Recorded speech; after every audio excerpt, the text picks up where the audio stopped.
warahmatullahi wabarakatuh. Shalom, Om Swastiastu, Namo Buddhaya, dan salam kebajikan. Perkenalkan, nama saya Imelda Yulivia dengan NIM 193030202048.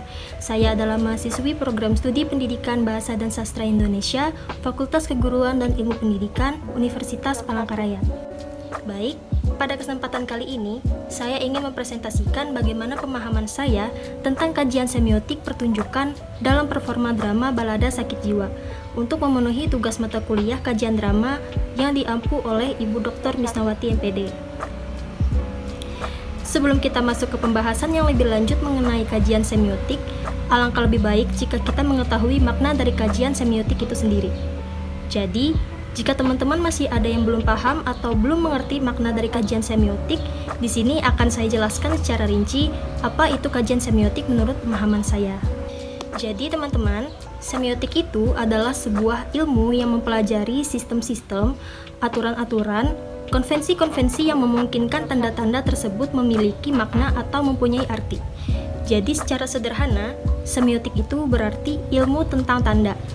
Tanpa memperhatikan sistem tanda, makna serta konvensi tanda, maka struktur karya sastra itu tidak dapat dimengerti maknanya secara optimal. Teman-teman di sini ada yang tahu tidak, tanda dalam kajian semiotik itu terdiri dari apa saja? Yap, betul. Tanda dalam kajian semiotik itu terdiri dari penanda dan petanda.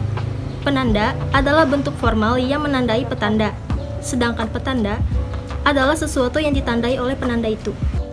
Baik, jika teman-teman sudah memahami makna dasar dari kajian semiotik itu apa dan seperti apa, selanjutnya kita masuk ke tanda-tanda yang berkaitan dengan performa drama Balada Sakit Jiwa.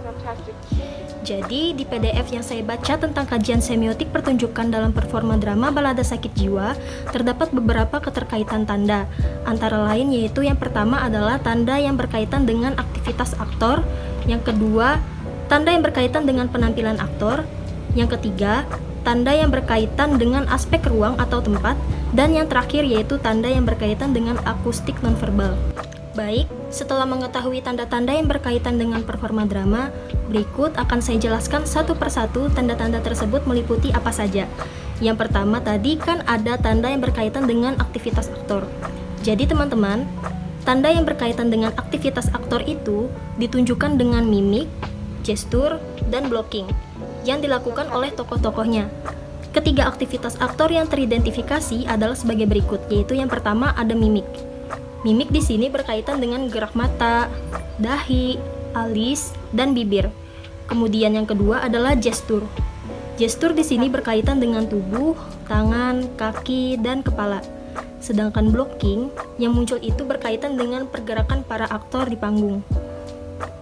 Untuk memperjelas maksud tanda yang muncul dan berkaitan dengan mimik, gestur, dan blocking, berikut akan saya berikan contoh sederhana supaya teman-teman lebih memahami maksud dari tanda-tanda tersebut. Untuk memperjelas maksud tanda yang muncul dan berkaitan dengan mimik, gestur, dan blocking, berikut akan saya berikan contoh sederhana supaya teman-teman lebih memahami maksud dari tanda-tanda tersebut. Kita mulai dari mimik. Ya, mimik di sini, kalau kita menonton sebuah film drama, salah satu aktor pasti memunculkan tanda seperti mata yang melotot. Mata yang melotot biasanya ditandai dengan orang yang sedang marah. Kemudian, pandangan mata ke atas yang menandakan bahwa aktor tersebut sedang berpikir. Kemudian gestur, di sini akan saya ambil contoh sederhana dalam kehidupan sehari-hari, yaitu menganggukkan kepala. Nah, ketika kita menganggukkan kepala, itu tanpa kita sadari kan akan memunculkan sebuah tanda, yaitu kita mengerti maksud dari lawan bicara kita itu apa dan seperti apa. Kemudian menggerakkan kedua jempol itu juga biasanya menandakan bahwa seseorang tersebut sedang senang atau dia sedang menikmati sebuah lagu. Lalu yang terakhir adalah blocking. Di sini saya akan mengambil sebuah contoh dari PDF yang telah saya baca, yaitu para peserta rapat yang duduk di kursi memenuhi ruang kerja mayor.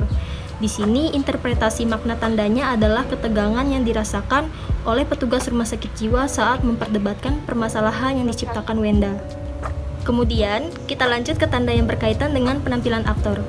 Jadi teman-teman, tanda yang berkaitan dengan penampilan aktor secara umum itu meliputi wajah, rambut, dan kostum.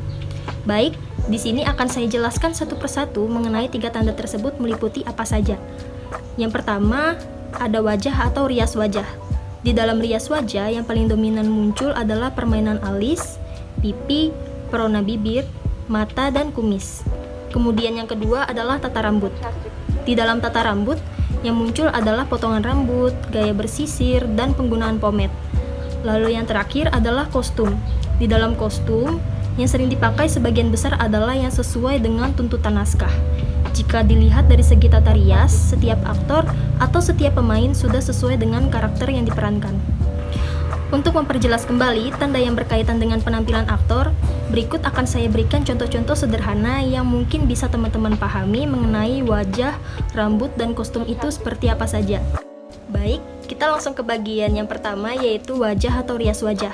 Salah satu contoh sederhananya adalah alis tebal yang melengkung naik dan kumis hitam, yang dimana wajah-wajah seperti ini kan kalau di film-film itu sering ditandai dengan karakter yang jahat atau bisa dibilang psikopat. Kemudian yang kedua, yaitu rambut. Salah satu contoh sederhananya adalah rambut digelung ke belakang dan mengenakan topi suster. Itu biasanya kan menandakan kalau dia adalah seorang suster kepala. Lalu yang terakhir yaitu kostum. Seperti yang sering kita lihat di film drama, seseorang yang mengenakan baju dan celana berwarna putih, memakai tanda pengenal di dada dengan sepatu hitam biasanya menandakan karakter apa? Yap, benar sekali, itu menandakan seorang suster di rumah sakit jiwa. Kemudian, kita lanjut ke tanda yang berkaitan dengan aspek ruang atau tempat. Jadi teman-teman, tanda yang berkaitan dengan aspek ruang atau tempat itu berkaitan dengan properti, yang umumnya terdiri atas properti besar, properti kecil, dan tata lampu. Properti tersebut sesuai dengan tuntutan naskah drama dan merupakan properti paten dalam pertunjukan balada sakit jiwa yang menggambarkan keadaan rumah sakit jiwa itu seperti apa. Jenis-jenis properti yang muncul antara lain adalah, saya ambil satu contoh, yaitu ranjang pasien, yang dimana menandakan bahwa itu adalah tempat tidur pasien di rumah sakit jiwa. Kemudian yang terakhir adalah tanda yang berkaitan dengan akustik nonverbal. Jadi teman-teman, tanda-tanda yang berkaitan dengan akustik nonverbal itu biasanya berwujud bunyi dan musik yang mengiringi pementasan drama. Tanda akustik nonverbal yang biasanya muncul antara lain adalah, saya beri satu contoh dalam balada sakit jiwa, yaitu musik yang bernuansa lucu, yang dimana musik tersebut menandai tingkah-tingkah konyol para pasien di rumah sakit jiwa. Baik, mungkin presentasi saya cukupkan sampai di sini. Saya mohon maaf jika saya terdapat kesalahan kata ataupun penyebutan. Atas perhatiannya, saya ucapkan terima kasih dan sampai jumpa.